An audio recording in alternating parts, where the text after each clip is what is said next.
Hey guys, now let's discuss what happens somebody has Sun K2 conjunction in Cancer in their first house of their D9. Sun plus K2 in Cancer in the first house of D9. The first house of Navamsa shows the inner personality, marriage disposition, spiritual maturity, and how the native behaves in partnerships. Cancer as a sign represents emotional depth, sensitivity, intuition, nurturing tendencies, instability in moods, connection to the past/lineage.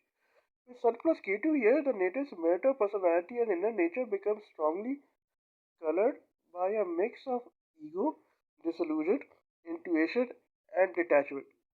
What Sun plus K2 together represent in D9?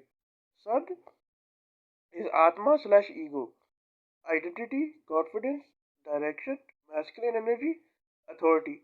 Ketu is detachment, past life residue, moksha, separation, loss of ego, spirituality, intuition, and psychic insight, non material orientation.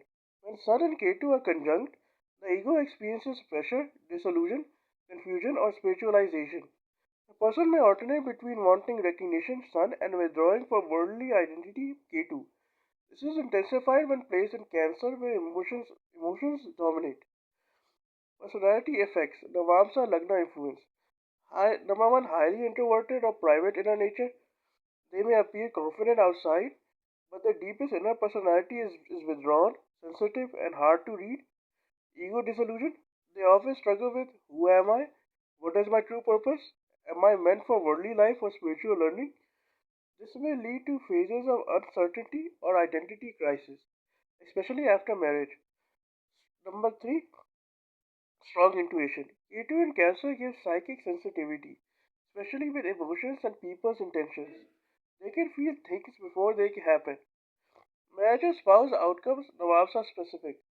Marriage brings ego challenges. Marriage tests their self identity. The Sun, ego being overshadowed by Ketu, Moksha, shows losses connected to pride, dominance, control. They may feel their identity is dissolved after marriage. Unconventional or karmic marital path, delays in settling, sudden events in relationships, spiritual but difficult partnership, karmic soulmate connection, intense emotional lessons. Partner may be emotionally unpredictable. Because its conjunction is in Cancer, the spouse or marital environment may be sensitive, moody, unpredictable, intuitive, sometimes emotionally draining. Spiritual marriage, it benefits aspect, the marriage becomes spiritually uplifting, emotionally deep, transformative. In malefic aspect, war/shattered separation thieves may arise, especially emotionally, not physically. Karmic interpretation, Sun is the father, karmic's indicator, Ketu is past life residue. Hence, strong past life connection with the spouse, unresolved emotional karma. Marriage becomes a spiritual purification process. The ego must surrender.